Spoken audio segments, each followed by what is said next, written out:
আমরা জানি রাজ্য সরকারের দুর্নীতির কারণে আমাদের চাকরি চলে গেছে। সেই চাকরি চোরদের বিরুদ্ধে লড়াইটা নবান্নমুখী কিংবা কালীঘাটমুখী হওয়া প্রয়োজন, এটা আমরা জানি। সুতরাং আপনারা আমাদের এই ব্যবস্থাটুকু করে দেন। যদি কেউ বলে কোর্টের কেস চলছে, তাহলে দেখবেন 24 সালে যখন মাননীয় প্রধানমন্ত্রী নরেন্দ্র মোদী এসে বলেছিলেন যোগ্য শিক্ষকের কারো চাকরি যাবে না, আমরা তাদের পাশে আছি।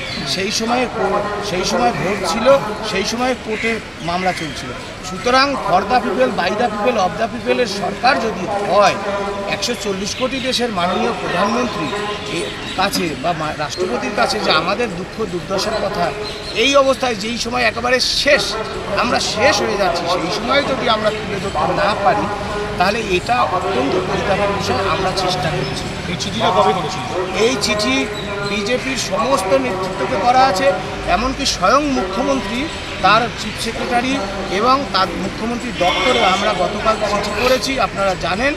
এবং প্রদেশ কংগ্রেসের সভাপতি মাননীয় শুভঙ্কর সরকার, তিনি আমাদের বিকেল 5টার সময়ও দিয়েছেন। বিজেপি ইউনিয়ন দপ্তর থেকে আপনাদের সময় দিয়েছে? বিজেপি দপ্তর থেকে জেনারেল সেক্রেটারি জগন্নাথ চট্টোপাধ্যায়, তার সাথে আমার কথা হয়েছে। তিনি বললেন যে লড়াইটা তো শাসকের বিরুদ্ধে হওয়া দরকার, চোর সরকারের বিরুদ্ধে। আপনারা এখানে কেন আসছেন?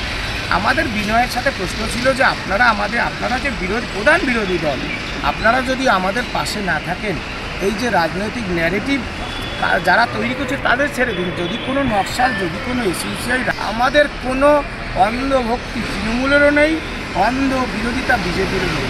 আমাদের চাকরি বাঁচাতে হবে। মূল দাবিটা তাহলে কি, মানে রাষ্ট্রপতি এবং হ্যাঁ, মূল দাবি হচ্ছে এই যে যোগ্য শিক্ষক শিক্ষাকর্মীদের অশেষ দুঃখ দুর্দশার কথা 140 কোটি দেশের মহামহিম রাষ্ট্রপতি এবং প্রধানমন্ত্রীর কাছে আমরা 2 মিনিট কথা বলছি।